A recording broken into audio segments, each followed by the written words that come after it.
नमस्कार मित्रांनो, मी सुशील सोनवणे आपले इन्फिनिटी अकॅडमीमध्ये स्वागत करतो. मित्रांनो, आज आपण एक नवीन टॉपिक घेऊन आलेलो आहोत. तर तो आहे दारिद्र्य. दारिद्र्य या चॅप्टरवर 2011 ते 2019 पर्यंत जेवढ्याही पूर्वपरीक्षा झालेल्या आहेत तर त्या पूर्वपरीक्षांमध्ये विचारलेले प्रश्न आज आपण बघणार आहोत. पूर्व आणि मुख्य परीक्षा या दोन्ही परीक्षा आपण यामध्ये कव्हर करणार आहोत. परंतु जर त्याबद्दल तुम्हाला जर काही डाऊट असेल कुठल्याही क्वेश्चन्सबद्दल तर तुम्ही मला बिनधास्त मेसेज करू शकतात. हा माझा मोबाईल नंबर आहे. या मोबाईल नंबरवर तुम्ही काय करा, कॉल करू शकतात. ओके, ठीक आहे. किंवा तुम्ही मला व्हॉट्सॲपही करू शकतात. तर मग बघा, तर आता आपण पहिल्या प्रश्नाकडे जाऊया. पहिल्या प्रश्नासाठी आपण टॉपिक घेतलेला आहे दारिद्र्यविषयक संकल्पना. मग दारिद्र्यविषयक जेवढ्याही संकल्पना आहेत त्यांच्यावर काय काय प्रश्न विचारलेले आहेत ते आता आपण बघणार आहोत. तर पहिली जी क्वेश्चन आहे तर तो क्वेश्चन आहे, दारिद्र्यरूपी समुद्राच्या बेटावर आपण आनंदाने जगू शकत नाही, हे पुढीलपैकी कोणाचे मत आहे? तर मित्रांनो, हे मत होतं MS स्वामीनाथन यांनी. यामुळे याचा ऑप्शन नंबर आहे पर्याय क्रमांक 3. पुढचा प्रश्न, दुसरा जो प्रश्न आहे मित्रांनो तर तो आहे poverty and un British rule in India हा ग्रंथ कोणी लिहिलेला आहे? तर हा ग्रंथ दादाभाई नौरोजी यांनी 1901 मध्ये प्रकाशित केलेला होता. Poverty and un British rule in India हा प्रश्न मित्रांनो 2 वेळा विचारण्यात आलेला आहे. 2011 आणि 2012च्या PSIच्या पूर्वपरीक्षेला विचारण्यात आलेला होता. त्याच्यानंतर तिसरा जो प्रश्न आहे मित्रांनो तर तो आहे PSI पूर्वपरीक्षा 2011चाच आहे. तर त्याच्यामध्ये काय प्रश्न विचारण्यात आलेला होता की भारताच्या दारिद्र्याच्या मुळाशी ब्रिटिशांचे आर्थिक धोरण जबाबदार आहे असे ठामपणे प्रतिपादन करणारे पहिले भारतीय विचारवंत कोण? तर ते जे पहिले भारतीय विचारवंत आहे तर ते दादाभाई नौरोजीच आहे. आणि त्यांनी 1901 मध्ये जो ग्रंथ लिहिलेला होता त्याचं नाव आहे पॉवर्टी. आत्ताच आपण बघितलं, poverty and un British rule in India. आणि या पुस्तकामध्ये त्यांनी काय केलेलं होतं, एक थेअरी मांडलेली होती. त्या थेअरीचं नाव आहे ड्रेन थेअरी. कोणती थेअरी आहे? ड्रेन थेअरी मांडलेली होती.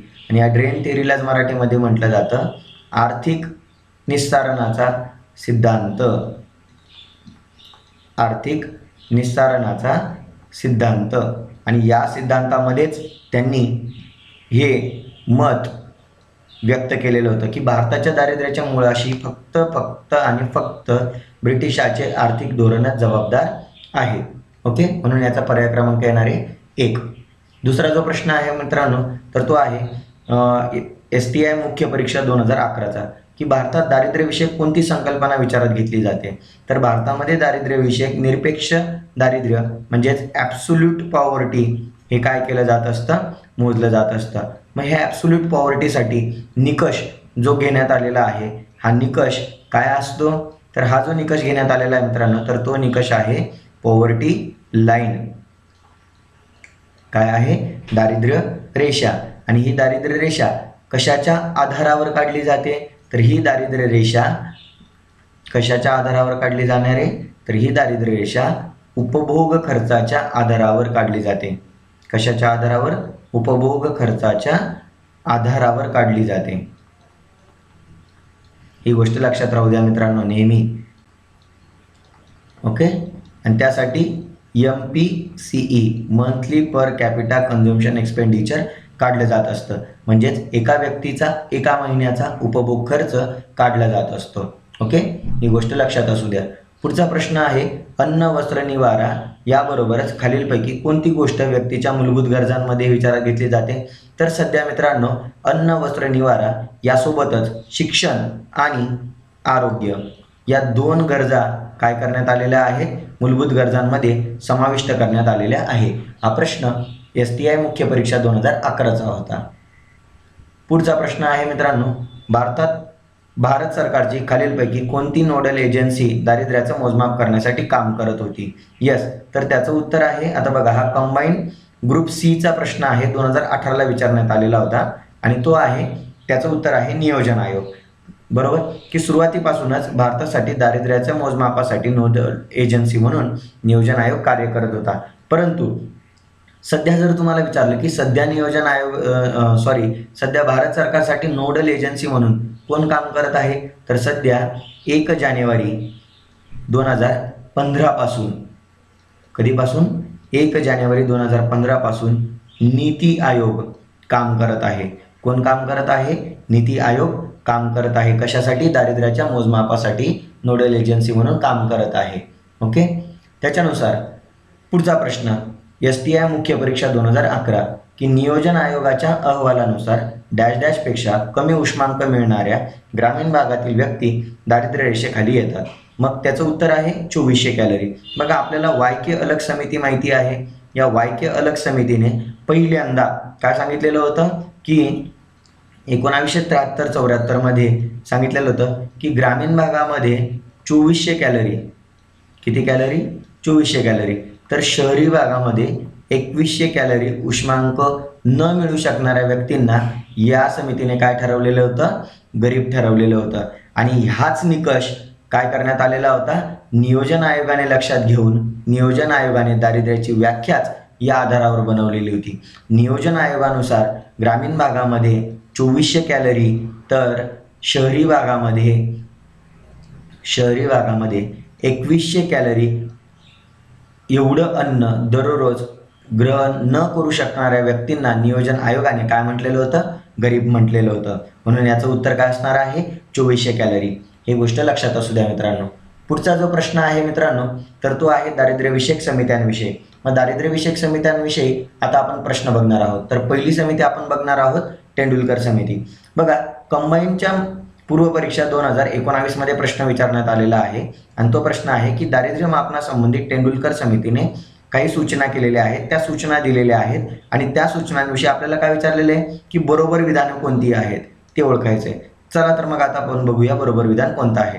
पहिलं जे विधान देण्यात आलेलं आहे तर त्याच्यामध्ये असं सांगण्यात आलेलं आहे की उष्मांक आधारित दारिद्र्य रेषेच्या संकल्पनेपासून दूर जाणे, म्हणजेच दारिद्र्य रेषा उष्मांक आधारित न ठेवणे. बरोबर आहे, कारण की आतापर्यंतच्या सर्वच समित्यांनी दारिद्र्य रेषेसाठी जो निकष ठरवलेला होता तर तो फक्त अन्न या घटकाशी संबंधित ठेवलेला होता. कोणत्या घटकासोबत? अन्न या घटकासोबत. पण या समितीने काय सांगितलं की अन्न हा जो घटक आहे हा काय झालेला आहे म्हणे? कालबाह्य झालेला आहे. बरोबर, कालबाह्य झालं असल्यामुळे काय आहे की दारिद्र्य रेषा आता फक्त अन्न घटकावर मोजता यायला नको. बरोबर. दुसरा ऑप्शन जो आहे तर तो आहे दारिद्र्याचे अंदाज मापन करण्यासाठी वेगवेगळ्या वस्तू गटांसाठी वेगवेगळे संदर्भ कालावधी विचारात घेतले. ओके, तर हे पण बरोबर आहे. यासाठी या समितीने काय केलं तर URP ऐवजी MRP पद्धतीवर भर दिलेला होता. आणि MRP पद्धतीमध्ये 2 गट असतात. एक असतो 365 दिवसांचा की ज्याच्यात किती वस्तू असतात? 5 वस्तू असतात. त्या 5 वस्तू कोणत्या आहेत? तर बघा, लक्षात घ्या, त्या 5 वस्तू आहेत कपडे, चपला, शिक्षण, आरोग्य आणि टिकाऊ वस्तू. ओके, तर 30 दिवसांमध्ये इतर गोष्टींवरचा खर्च आहे. कोणता आहे? इतर वस्तूंवरील खर्च आहे. ही गोष्ट लक्षात असू द्यावी. ओके, त्यामुळे ब विधान बरोबर आहे. आणि शिक्षण व आरोग्यासाठी केलेल्या व्यक्तिगत खर्चाचा समावेश करणे हे पण विधान बरोबर आहे. म्हणजे वरील सर्व विधानं काय आहेत? बरोबर आहेत.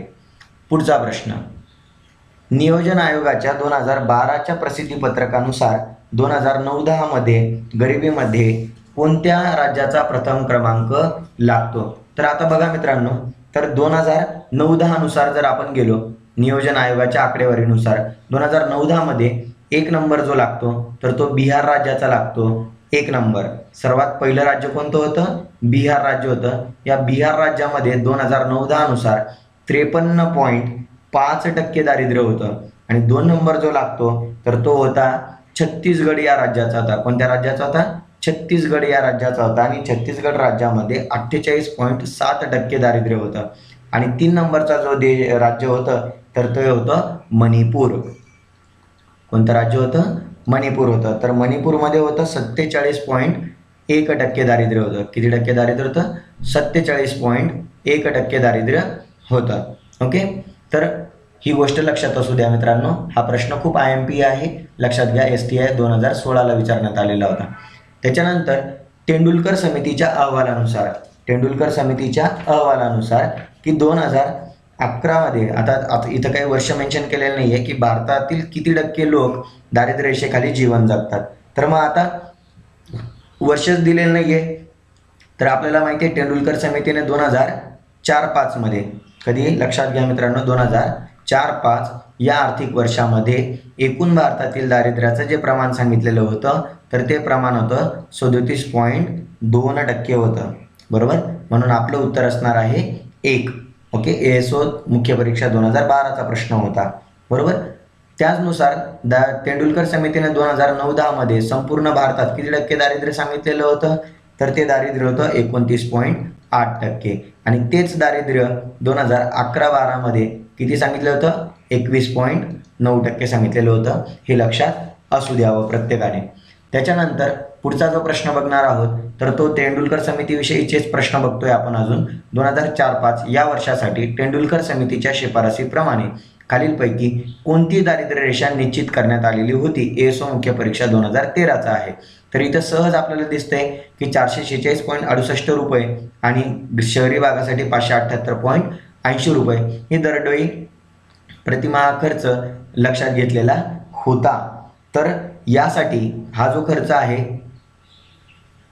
बरोबर, तर हा जो खर्च आहे हा खर्च आपल्याला आयोगासाठी लक्षात ठेवायचा आहे. तसाच हाच प्रश्न 2004-05 साठी विचारलेला आहे, तर असाच प्रश्न 2009-10 साठी विचारला जाऊ शकतो किंवा असाच प्रश्न 2011-12 साठी पण विचारला जाऊ शकतो. त्याच्यामुळे 2009-10 आणि 2011-12ची आकडेवारी आपल्याला माहिती पाहिजे. पुढे येणारच ती आकडेवारी, ती आपण तशी डिस्कस करणारच आहोत. तर बघा, आता आपण काय बघतोय 2009-10. मग 2009-10 मध्ये काय करण्यात आलेलं होतं मित्रांनो, की तेंडुलकर समितीच्या दारिद्र्य रेषेनुसार किती टक्के लोक दारिद्र्य रेषेखाली होते. तर बघा, आता 2009-10 विचारलेला आहे. तर 2009-10 मध्ये आत्ताच आपण मागच्या क्वेश्चनमध्ये बघितलं की 2009-10 मध्ये तेंडुलकर समितीनुसार भारतातील दारिद्र्याचं प्रमाण किती टक्के होतं 2009-10 मध्ये, सांगा बरं. आत्ताच आपण बघितलेलं होतं, तर ते उत्तर आहे 29.8% लोक दारिद्र्य होते. म्हणून 2009-10च्या लोकसंख्येनुसार जर आपण विचार केला तर जवळपास 350 दशलक्ष लोक काय होते, दारिद्र्य रेषेखाली होते. ओके, ही गोष्ट लक्षात असू द्या मित्रांनो. हा STI मुख्य परीक्षा 2014चा क्वेश्चन होता. त्याच्यानंतर पुढचा जो प्रश्न आहे तर तो प्रश्न 2011-12 या वर्षाकरता विचारण्यात आलेला होता आणि नियोजन आयोगाने जो काही अंदाज सादर केलेला होता दारिद्र्यविषयी, तर त्या अंदाजाविषयी हा प्रश्न विचारण्यात आलेला आहे. तर याच्यामध्ये काय विचारण्यात आलेले, दारिद्र्याच्या मोजमापासंदर्भात पुढील राज्य घटत्या क्रमाने लावायला लावलेले आपल्याला, बरोबर, उतरत्या क्रमाने लावायला लावलेले. 2016च्या STI मुख्य परीक्षेचा प्रश्न आहे. तर याचं उत्तर आहे मित्रांनो पर्याय क्रमांक 3. तर सर्वात पहिलं जे राज्य होतं तर ते होतं बिहार. 2 नंबरचं जे राज्य होतं तर ते होतं ओरिसा आणि 3 नंबरचं जे राज्य होतं तर ते होतं मध्य प्रदेश म्हणजेच MP आणि लास्ट जे राज्य होतं ते होतं UP. असा हा घटता क्रम आहे मित्रांनो राज्यांचा. ओके, त्याच्यानंतर पुढचा जो प्रश्न आहे तर तो प्रश्न आहे 2009-10चाच आहे. तो हा क्वेश्चन थोडासा रिपीट झाला आहे 2014चा. हा प्रश्न आत्ताच आपण मागं बघितलेला आहे. याचं उत्तर आहे 350 दशलक्ष 29.8% होता. ओके, त्याच्यानंतर पुढचा जो प्रश्न आहे मित्रांनो तर तो प्रश्न आहे तेंडुलकर समितीविषयीच. बघा, त्याच्यामध्ये काय देण्यात आलेलं आहे, 2004-05 या किमतींनुसार ग्रामीण भागातील दारिद्र्य राष्ट्रीय दारिद्र्य रेषा 446.68 रुपये दरडोई मासिक उपभोग खर्च अशी केलेली आहे. त्यानुसार ग्रामीण भागामध्ये 41.8% लोक राष्ट्रीय दारिद्र्य रेषेखाली होते. ओके, त्याच्यानंतर काय म्हटलेलं आहे की 446.68 रुपयाचे दारिद्र्य रेषेचे माप जर आपण वाढवले तर ग्रामीण दारिद्र्याच्या प्रमाणावर काय परिणाम होईल. तर मग इथं काय म्हटलेलं आहे, वाढेल, कमी होईल, होणार नाही, अनिश्चित राहील. तर आपल्याला शोधायचं काय आहे की जर 446.68 ही दारिद्र्य रेषा आहे आणि हिला जर वाढवून सपोज एक्झाम्पल उदाहरणार्थ की 446 रुपयाची दारिद्र्य रेषा जर आपण 600 रुपयांवर नेली तर साहजिक आहे दारिद्र्याचं प्रमाण 41.8%पेक्षा काय होणार आहे, वाढणारच आहे. कारण की तुमचा उपभोग खर्च काय झालेला आहे, वाढलेला आहे. हा जो MPCE जर तुम्ही वाढवला म्हणजे एका व्यक्तीचा एका महिन्याचा उपभोग खर्च जर तुम्ही वाढवला तर साहजिक आहे दारिद्र्याच्या प्रमाणामध्ये वाढच होणार आहे, घट तर होणारच नाही. ओके. पुढचा प्रश्न बघा. नॅशनल सॅम्पल सर्व्हे ऑर्गनायझेशनच्या कोणत्या फेरीनुसार भारताची दारिद्र्य रेषेखालील लोकसंख्या 27.8% होती. मग तर ती 27.8% कोणत्या वर्षासाठी होती? तर आता बघा, तर ती जे आहे मित्रांनो त्याचं उत्तर आहे आपलं 61वी फेरी. कोणती आहे? 61वी फेरी. आणि 27.8% हे जे दारिद्र्य आहे मित्रांनो, तर तुम्हाला माहिती असेल लकडावाला जी समिती होती, कोणती समिती? लकडावाला समिती. या लकडावाला समितीने 2004-5 साठी दारिद्र्याची आकडेवारी मोजमाप केलेली होती. त्यासाठी त्यांनी ग्रामीण भागासाठी किती 356.3 रुपये, तर शहरी भागासाठी 538.6 रुपये एवढा MPCE निश्चित केलेला होता. बरोबर. मग त्यानुसार 61व्या फेरीचा त्यांनी वापर केलेला होता. ही गोष्ट लक्षात असू द्या. आणि त्यानुसार त्यांना भारतामध्ये किती टक्के दारिद्र्य आढळलेलं आहे? 27.8% दारिद्र्य आढळलेलं आहे. पुढचा प्रश्न बघा. आता हा प्रश्न आहे रंगराजन समितीनुसार. रंगराजन समितीच्या 2011-12च्या आकडेवारीनुसार आहे की भारतात 29.5% लोक काय आहेत? दारिद्र्य रेषेखालील आहे. त्याच्यानंतर ग्रामीण भागातील 30% लोक, तर शहरी भागातील 26.4% लोक दारिद्र्य रेषेखालील आहे. आणि आपल्याला विचारलेले बरोबर विधान कोणते? तर हे दोन्हीच्या दोन्ही विधानं काय आहेत मित्रांनो? बरोबर आहे. अ आणि ब बरोबर आहे. यासाठी काय केलेलं होतं 2011-12 साठी यांनी जो कॅलरीजचा निकष लावलेला होता तर तो होता ग्रामीण भागासाठी आणि शहरी भागासाठी. तर ग्रामीण भागासाठी होता तो होता 2155 कॅलरीचा, तर शहरी भागासाठी होता 2090 कॅलरीचा. तर ग्रामीण भागासाठी जो MPCE ठरवलेला होता त्यांनी, तर तो होता 972 रुपये होता, तर शहरी भागासाठी 1407 रुपये होता. आणि जर आपण प्रतिदिन खर्च बघितला, किती काय बघतोय आपण? प्रतिदिन जर खर्च आपण बघितला तर हा प्रतिदिन खर्च ग्रामीण भागासाठी होता 32 रुपये, तर शहरी भागासाठी प्रतिदिन खर्च होता 47 रुपये. किती खर्च होता? 47 रुपये खर्च होता. ओके. त्याच्यानंतर पुढचा जो प्रश्न आहे तर तो आहे रंगराजन समितीच्या अहवालानुसार भारताच्या कोणत्या राज्यात सर्वात गरीब लोक आहेत? तर आता हे जे उत्तर आहे मित्रांनो हे रंगराजन समितीने 2009-10 घ्या किंवा 2011-12 घ्या, कोणतंही वर्ष विचारलं तरी त्याच्यामध्ये उत्तर येणार आहे उत्तर प्रदेशच. उत्तर प्रदेशमध्येच सर्वाधिक लोक दारिद्र्य रेषेखाली होते रंगराजन समितीनुसार. ओके. पुढचा जो प्रश्न आहे मित्रांनो तर तो प्रश्न आहे की भारतीय दारिद्र्याचा अंदाज आतापर्यंत कोणी कोणी वर्तवलेला आहे? तर दांडेकर रथ यांनी पण वर्तवलेला आहे, डॉक्टर बर्धन PK बर्धन आणि मॉन्टेक्सिंग अहलुवालिया यांनीही नोंदवलेला आहे. बरोबर. BS मिन्नास आणि PD ओझा यांनी नोंदवलेला आहे. म्हणून वरीलपैकी सर्व. पुढचा जो प्रश्न आहे मित्रांनो तर तो प्रश्न आहे की ASO मुख्य परीक्षा 2019चा की 1984 मध्ये महाराष्ट्र शासनाने प्रादेशिक असमतोलावर एक सत्यशोधन समिती नियुक्त केली होती आणि जिचे अध्यक्ष सांगितलेले VM दांडेकर होते. तर हे दोन्हीच्या दोन्ही विधानं काय आहेत मित्रांनो? बरोबर आहेत. त्याच्यामुळे याचं उत्तर आहे पर्याय क्रमांक 3. त्याच्यानंतर पुढचा जो प्रश्न आपण बघणार आहोत तर तो प्रश्न आहे तर खालीलपैकी कोणता अंक 1999-2000 मधील दारिद्र्याचे प्रमाण दर्शवतो? हा सुद्धा 19च्या ASOच्या मुख्य परीक्षेचा आहे आणि त्याचं उत्तर आहे बघा. आता विचारलेलं काय? 1999-2000. मग 1999-2000 साली आपल्याला कोणत्या समितीने अहवाल सादर केलेला होता? तर ती होती लकडावाला समिती. बरोबर आहे. कोणती समिती आहे? लकडावाला समिती आहे. आणि लकडावाला समितीने त्याच्यासाठी MPCE किती ठरवलेला होता 1999-2000 साठी? तर बघा ग्रामीण भागासाठी जो खर्च ठरवलेला होता तर तो 327.56 रुपये होता, तर शहरी भागासाठी तोच खर्च जो होता तर तो 454.11 रुपये एवढा होता. आणि यानुसार या समितीला किती टक्के दारिद्र्य आढळलेलं होतं? 26.1% दारिद्र्य आढळलेलं होतं. ओके. ही गोष्ट लक्षात असू द्या. पुढचा जो प्रश्न आहे मित्रांनो, तर तो प्रश्न आहे दांडेकर रथ समितीवरचा प्रश्न आहे.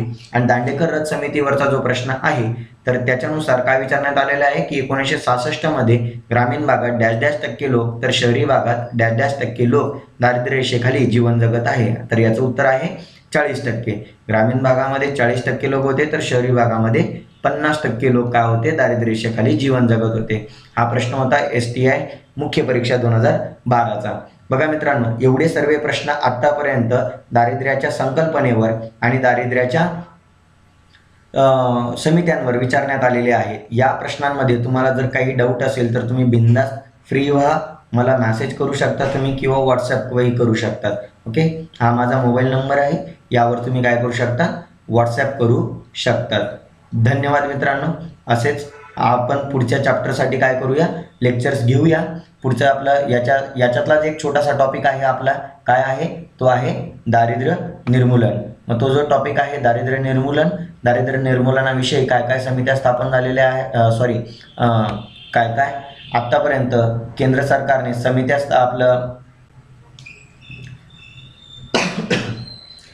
केंद्र सरकारने कोणत्या कोणत्या उपाययोजना केलेल्या आहेत त्या उपाययोजना आपण बघणार आहोत. ओके, धन्यवाद मित्रांनो, खूप खूप धन्यवाद. आपण थांबूया.